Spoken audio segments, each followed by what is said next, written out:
Prime Minister of Australia, fantastic place. A lot of friends over there, and this is one of them right here. The Prime Minister is, as you know, Anthony Albanese, and he's highly respected, done very well in his election, and I hear you're very popular today, right? I mean, it varies from day to day, but with all of us. But he's done a fantastic job as the Prime Minister. We're here to talk about trade, submarines, lots of other military equipment. They're big orderers of our great military equipment. We have the best equipment anywhere in the world by far. And, oh, you got to watch that. Watch that. You're not allowed to break that. That mirror is 400 years old. A camera just hit the mirror.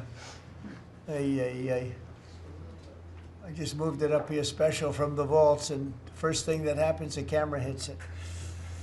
Hard to believe, isn't it? Hard to believe, but these are the problems in life. So we're going to be here to talk about lots of different things, and we might take a few questions before, but we are discussing critical minerals and rare earths, and we're going to be signing an agreement that's been negotiated over a period of 4 or 5 months. And it was sort of good timing that we got it done just in time for the visit. And we work together very much on rare earths, critical minerals, and lots of other things. And we've had a very good relationship. We've been working on that for quite a while. In about a year from now, we'll have so much critical mineral and rare earths that you won't know what to do with them. They'll be worth about $2.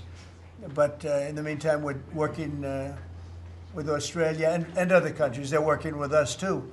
But other countries also on that. But we're really working on anything having to do with military protection, military ships, vehicles, guns, ammunition, everything, the whole thing. We've been long-time allies, and I would say there's never been anybody better. We fought wars together. We never had any doubts, and it's a great honor to have you as my friend. It's a great honor to have you in the United States of America. Please, would you like to say something? Well, thank you so much, Mr. President, for the invitation here to the White House and for showing us around the improved Oval Office, and for what you're doing around here as well, and for the great honour as well of my delegation staying just across the road. We could have walked, but they didn't let us. We drove all of 20 metres there from Blair House, but it's a great honour to be able to stay there. We are great friends and we're great allies, and this is a relationship that's been forged in the battlefields of the world. We have stood side by side for freedom and democracy, and congratulations, I must say, Mr. President, on the work that you've done with the Middle East. It's an extraordinary achievement. And on defence, we've already had a discussion about taking it to the next level. Our defence and security partnership with AUKUS is so important for us, and I thank you for the support that the administration are giving as well. You've had the Chief of the Navy here as well, which will play obviously a very critical role with the subs and increasing the security for the region and the world. And our economic relationship is so important. The US has a trade surplus with Australia, as you know, and we can continue to take what is every opportunity to improve the relationship even further and make it even stronger. And today's agreement on critical minerals and rare earths is just taking it to the next level, seizing those opportunities which are before us to take our relationship to that next level. And it's been fantastic, the contact that we've had together, the friendship that we've developed.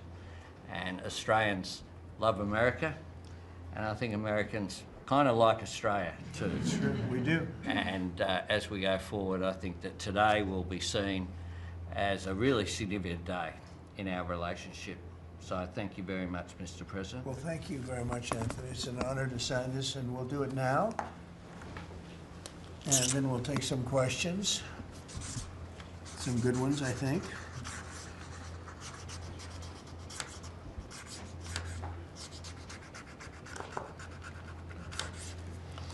Okay.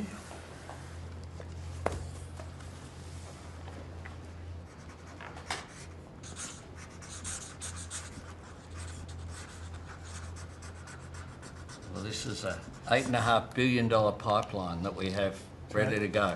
That's right. It's all ready to go. Just getting started. And we're doing a real job on rare earth and many other things. Perhaps I could ask John to say a few words and then we'll exchange papers, but just how are we doing on your naval purchases and all of the submarines that we're working on with Australia? How's that going? Thank you, Mr. President. Obviously, Australia is a very important ally of ours in the Indo-Pacific and in every battle. They've fought with us since World War I and have always been side by side. The facility that they're building, Surf West, is critical and very important to our ability to project power in the Indo-Pacific and work with our allies. So we're working very closely. I think what we're really trying to do is take the original AUKUS framework and improve it for all three parties and make it better and clarify some of the ambiguity that was in the prior agreement. So it should be a win-win for everybody, sir. And the submarines that we're building for Australia are starting to really move along, right? The process is getting very exciting, isn't it? We're getting better. That's good. Very good. It's going to be great. Thank you very much. Maybe we'll hold this up. Okay. Here we go.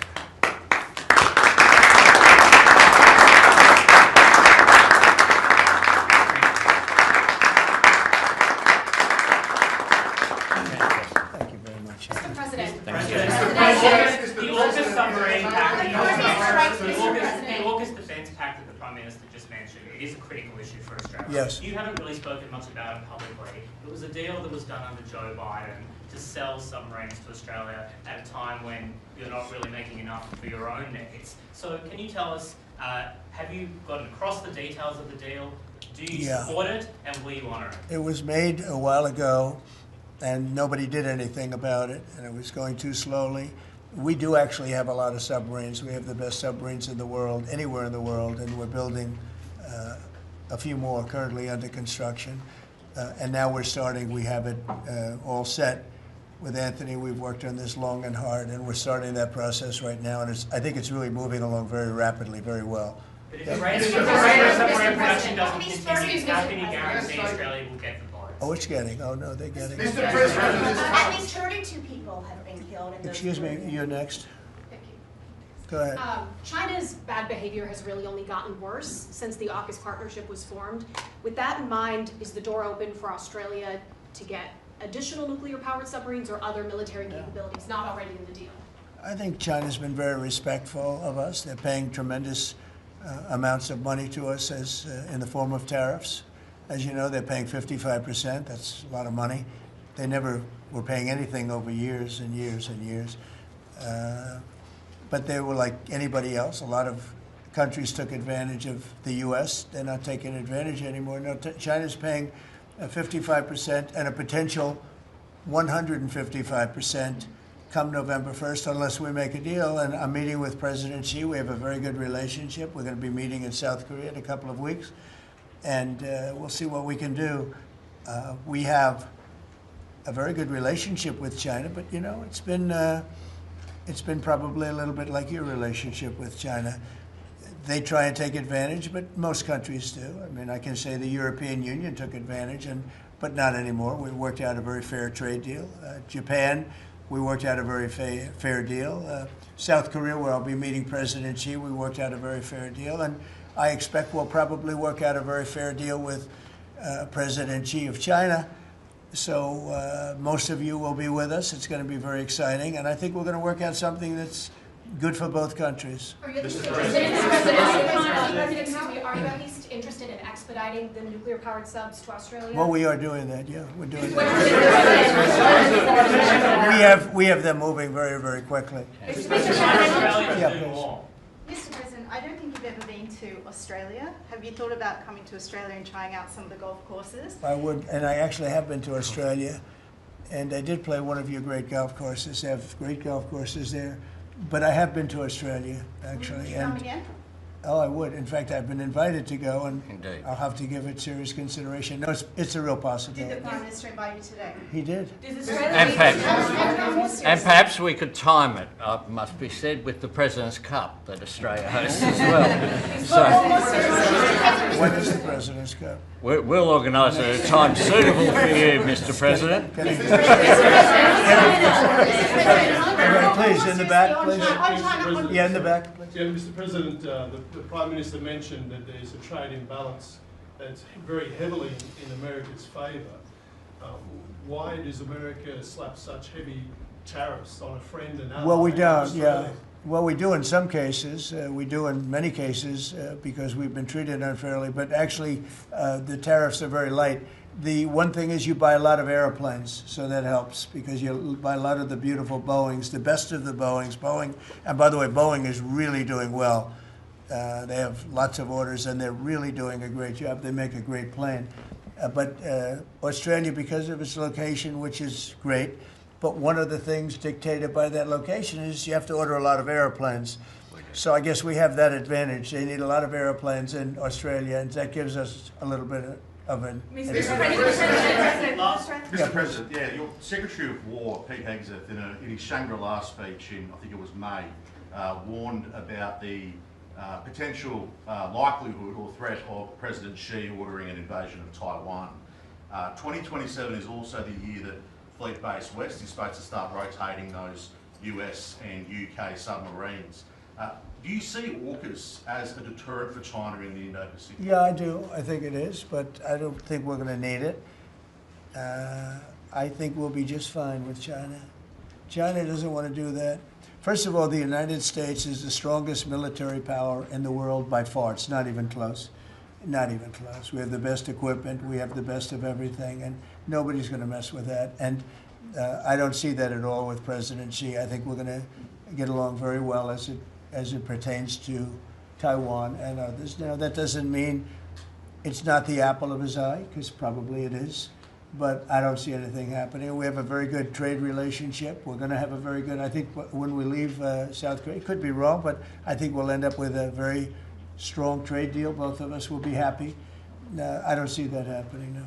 Mr. President, given the trade surplus that the US enjoys with Australia, would you consider lifting the tariffs that you've imposed on Australia? And can you give us any details about the critical... Yeah, well, the tariffs have been amazing because, tariffs have been really a reason that I was able to settle almost all of the, I've settled 8 wars in 8 months. Not bad.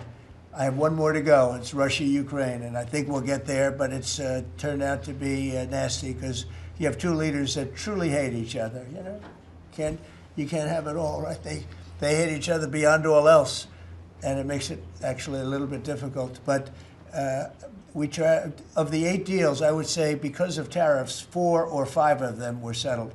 It's an amazing thing, the power of tariffs in terms of our country. But tariffs have always been used against us. We never use them against anywhere else. And now you have a president that for national security reasons and other reasons is using them. And we've become a very rich nation again and a very secure nation again. But we've also become a nation that used that power of tariffs and the power of trade to settle 5 of the 8 wars that I settled. I settled 8. I'm very proud of that. Nobody else has settled 1. I don't think there's been an American president that settled 1. I think there probably hasn't been outside of the 2 countries involved, or however many are at war. I don't think there's ever been an outside country that settled a war, period. So I settled 8 in 8 months. I'm proud of that. Now, in the meantime, I'm running a country that's right now we're the hottest country anywhere in the world. We were dead. A year and a half ago, we were a dead country. Now we're the hottest country in the world, economically and otherwise. So.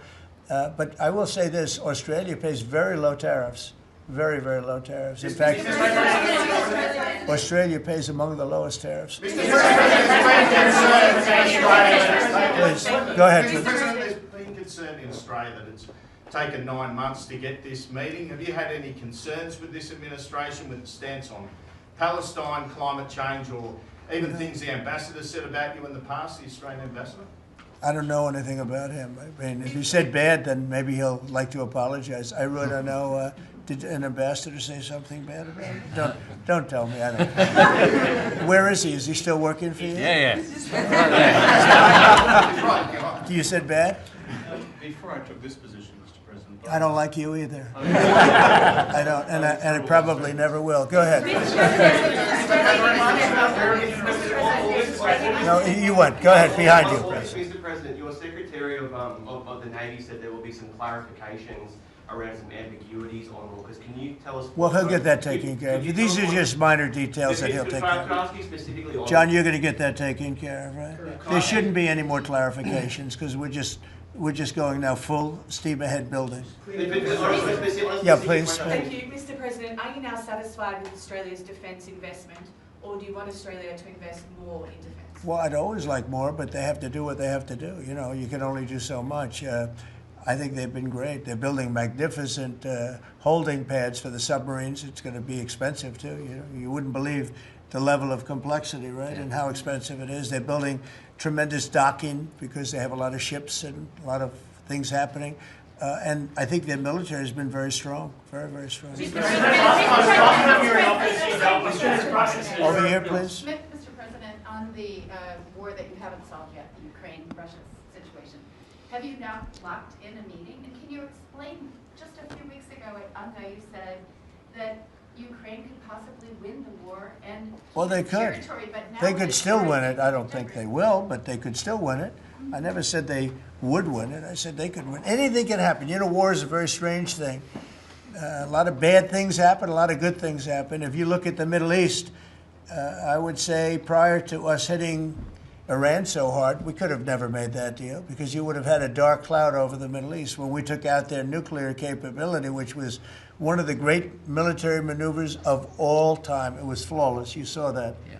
Those magnificent B-2s. I mean, that was a flawless move that was done by some very talented people, headed up by Pete and everybody else, and our great generals, and General in particular, Raisin Kane. We did a great job. And when that happened, everything was different, and we were able to get a deal. If we didn't do that, if it wasn't, you know, they wanted to do that for 22 years, Mr. Prime Minister. For 22 years, I had the pilots here, the B-2 pilots, and they came to the Oval Office, and I thought they deserved it. They flew 37 hours back and forth. We had 52 tankers up there. We had a lot of planes up there with them, but they were the primary plane. But we had a lot of planes, F-22s and F-35s and F-6. We had a lot of planes.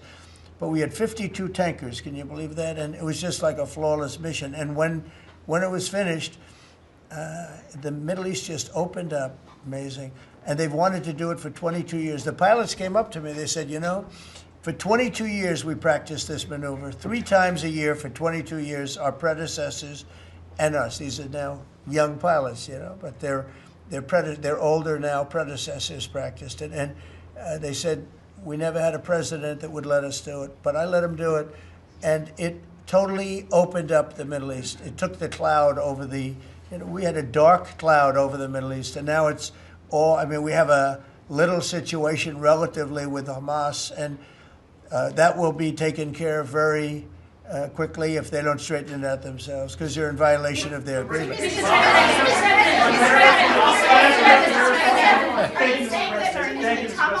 On rare earth minerals, Australia is one of the only places in the world that processes rare earth minerals. Could there be an agreement? China has 90% of the processing. Could there be an agreement over processing rare earth minerals with Australia? Sure, Yeah. That's what we're doing. That's I mean, part of the agreement. That's In part your of voting- the agreement. Can you say with certainty? Go ahead, please. Thank you, sir. Just, sorry. Yeah. On a follow-up on Taiwan, there are reports that you will come up, or China is pressuring you to not support independence for Taiwan in exchange for a trade deal. Well, I'm not going to talk about that. What I'll talk about, you and I will have that discussion in a couple of weeks when I'm in South Korea with President Xi. We're going to be talking about a lot of things. I assume that's going to be one of the things, but I'm not going to talk about that now. Yeah, please, go ahead. Mr. President, you just alluded to the violence in the Middle East. What steps is the administration taking to maintain the ceasefire at Well, this a lot of steps, and right now it's in the hands of others. You know, we have 59 countries that agreed to the deal. We have a peace in the Middle East for the first time ever. We made a deal with Hamas that, you know, they're going to be very good, they're going to behave, they're going to be nice, and if they're not, we're going to go and we're going to eradicate them if we have to. They'll be eradicated, and they know that. So they went in, and I don't believe it was the leadership, but they had some rebellion in there among themselves, and they killed some people, pretty lot of people. But this is a violent group. You probably noticed over the last 100 years, this is a very violent group of people. And they got very rambunctious, and they did things that they shouldn't be doing. And if they keep doing it, then we're going to go in and straighten it out, and it'll happen very quickly and pretty violently, unfortunately. Go ahead. Yeah, just following up on that question, when you say we are going to eradicate Hamas, who is we? Does that include American boots on the ground? No, it won't be on the ground at all. We don't need to, because we have many countries, as you know, signed on to this deal. The way I view it, 59 countries, and unanimous. There's never been, nobody ever believed it was right. Countries that 4 months ago didn't like each other, and now they're all aligned together. I mean, we've had countries calling me when they saw some of the killing with Hamas, saying, we'd love to go in and take care of the situation ourselves. In addition, you have Israel would go in 2 minutes if I asked him to go in. I could tell him, go in and take care of it. But right now, we haven't said that. We're going to give it a little chance, and hopefully there will be a little less violence. But right now, they're violent people. Hamas has been very violent. But they don't have the backing of Iran anymore. They don't have the backing of really anybody anymore. They have to be good. And if they're not good, they'll be eradicated.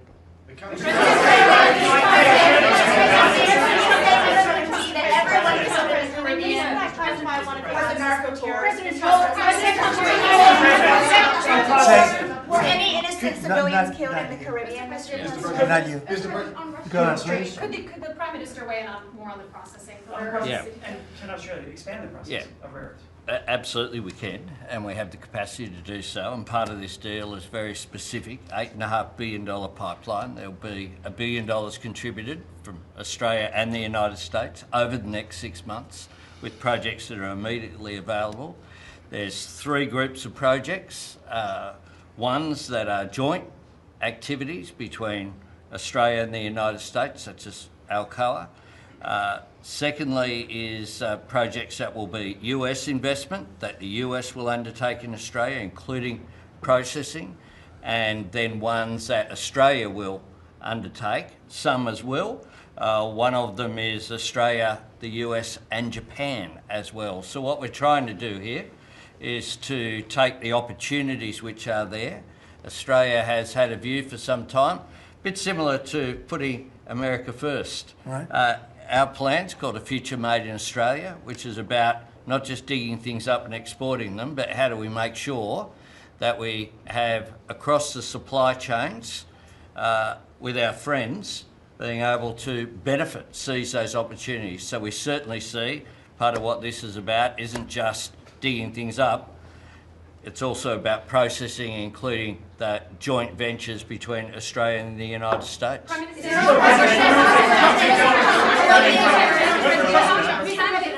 the US and Australia really compete with China? Aren't we decades behind in terms of the development? No. You've been reading the wrong newspapers. We're not decades. We are way ahead of China militarily, the United States. We're way ahead of them in every form of military, other than they're building a lot of ships, and we'll have that started. We'll be catching them on that. But we will, when it comes to weaponry, when it comes to, I'll go right now, AI. The big thing is AI. They're building more plants in this country than anybody ever imagined. We're going to have over $20 trillion of investment for this year. The most we ever had was a tiny fraction of that. As an example, Biden, who's the worst president in the history of our country by far, by the way, but they were less than $1 trillion for 4 years. We're already now breaking $18 trillion of investment in 8 months. 18 trillion. No country in history has ever done that. We're way ahead of China in AI, and we're way ahead of China militarily from the standpoint of the sophisticated weapons. We have weapons that a lot of people don't even know about it. I got them started 4 years ago. I rebuilt the military 4 years ago, fortunately, because Biden didn't do anything but give a piece of it away to Afghanistan. Fortunately, as much as it sounded like it was a small part of what I built, but the Afghanistan giveaway was one of the worst. That was probably the most embarrassing day in the period in the history of our country. but we have the greatest military, we have the best equipment, we have the best manufacturers of equipment, we have the best weapons. When you look at our weapons, I've been talking a lot about our weapons. Everybody wants our weapons. But it's great to be working with Anthony. It's great to be working with the people of Australia because they also, I mean, it's a smaller country, but you have done a fantastic job in weaponry and the kind of things. So we do a lot of joint work together. Our militaries work very, very closely together. We've been really an amazing ally when you think of it, right? There's never been any games. We're strongly committed, and they're strongly committed. There are some games with other countries, but there haven't been games with Australia.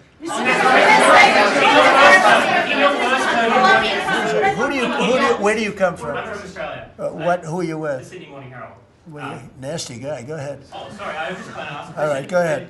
On in your first term, you worked with two Australian Prime Ministers, Scott Morrison and Malcolm Turnbull, you might remember. Right. They were from same side of politics as you. Mr. Albanese's different side. Can you tell us a bit more about what it's like to work with Mr. Albanese compared to those two? Well, I got along. I mean, that wouldn't be fair because, the man on my right has a big advantage. You know that, right? But I think he's doing a really good job, and we've had a very good relationship. I don't want to compare one with the other, but I'll tell you, this one is, they really have a great prime minister. Thank you. Okay, was that a good statement? I'll use it in my ads in 28.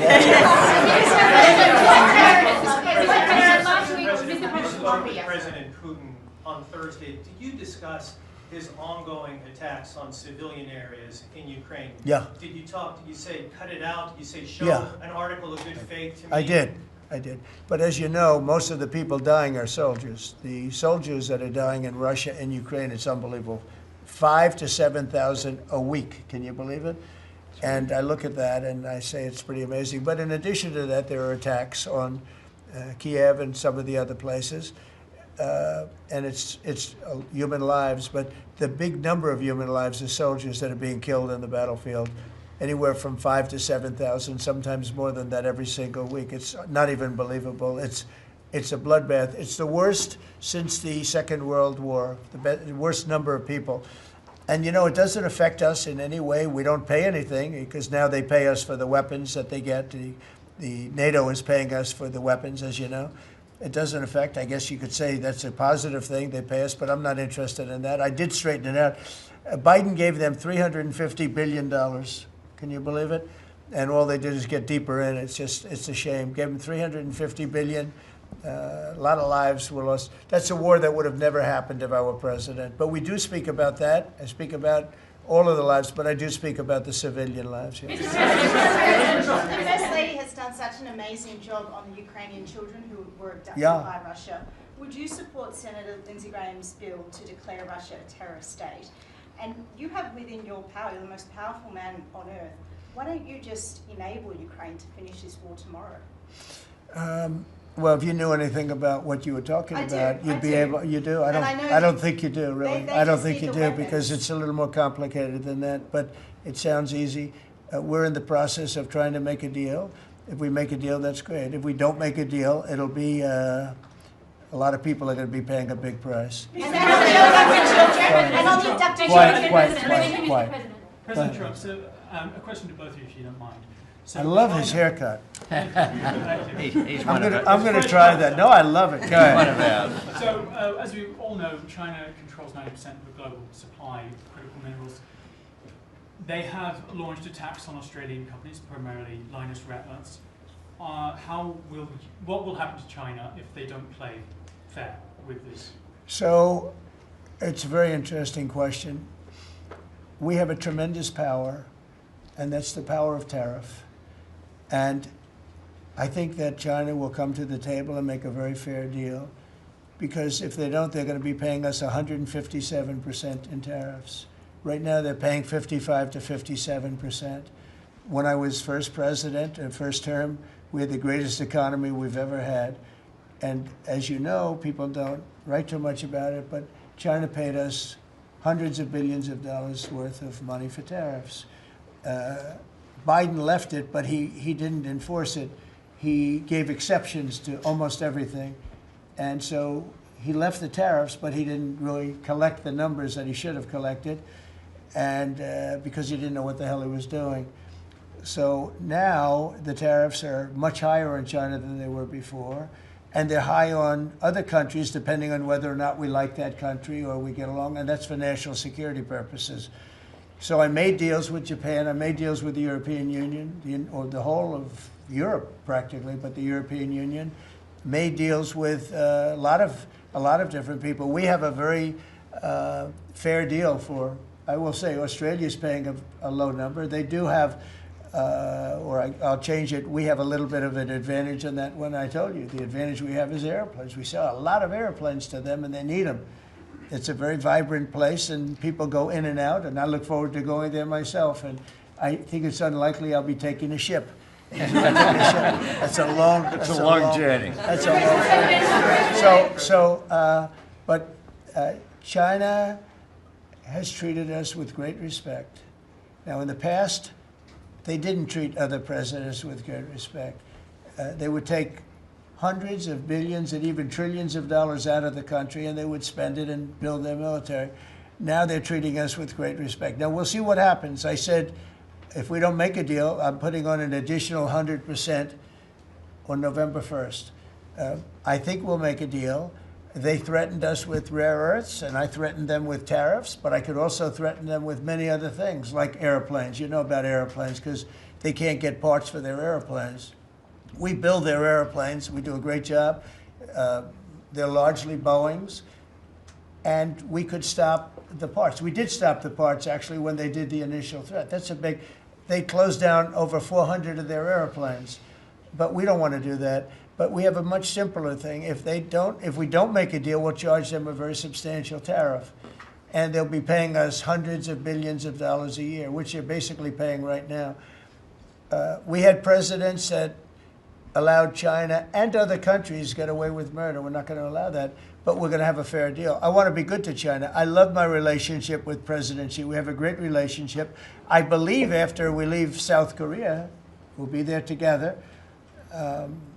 We thought that would be a good place to meet, and we're going to be meeting. I'll be in Malaysia, I'll be in Japan, I'll be in a couple of others. We'll be sort of doing a little bit of a tour. I've been invited to go to China, and I'll be doing that sometime fairly early next year. We have it sort of set. But I think we're going to have a very good relationship with China. And again, they will threaten us with rare earths. I don't think they're threatening us too much right now. But they could do that, but I threaten them with something I think is much more powerful, and that's tariffs. Because at a certain point, they will not be able to do any business with us. At a certain point, if they pay enough tariffs, it's almost like saying, we don't want to do business with you, but it's probably nicer. Saying you're going to pay 158, 157% tariff is a nicer way of saying that we don't want to do business with you. And if they don't do business with us, I think China's in big trouble, I'll be honest with you. I think China is, I don't know that they even make it. I really do. I believe that they're in big trouble. And I don't want them to be in big trouble. I want them to do great. I want them to thrive. But we have to thrive together. It's a two-way street. I think when we finish our meetings, and it's going to be a big deal. Look, I'm meeting with a lot of other countries, but this seems to be the one that people are very interested in. I think when we finish our meetings in South Korea, China and I will have a really fair and really great trade deal together. I want them to buy soybeans. They stopped buying our soybeans because they thought that was punishment. And it is punishment to our farmers, but we're not going to allow that to happen because I made a great trade deal with China, a $50 billion trade deal, and they were great about it. They were doing everything that they were supposed to do. And then when Biden came in, you know, I used to call President Xi all the time to say, thank you, or you're not buying enough. In other words, they were supposed to buy. Biden, do you think Biden ever called him? I don't think Biden ever called him. You think Biden lied awake at night thinking about trade with China? He didn't know what he was doing. He was an incompetent president. We had an incompetent president, but you don't have that anymore. So I think we're going to end up having a fantastic deal with China. It's going to be a great trade deal. It's going to be fantastic for both countries. And it's going to be fantastic for the entire world. Thank you very much, everybody. Thank you, Press. Thank you very much. Thank you, guys. Thank you. Thank you, guys. Thank you very much. Thank you, Press. Thank you, Press. Keep going. Thank you, Press. Thank you, press. Thank God. Thank you guys. Thank you. Keep going. No more pictures. Keep going. Thank you guys. Keep going. Thank you. Keep going. Thank you, press. Thank you, press. Thank you.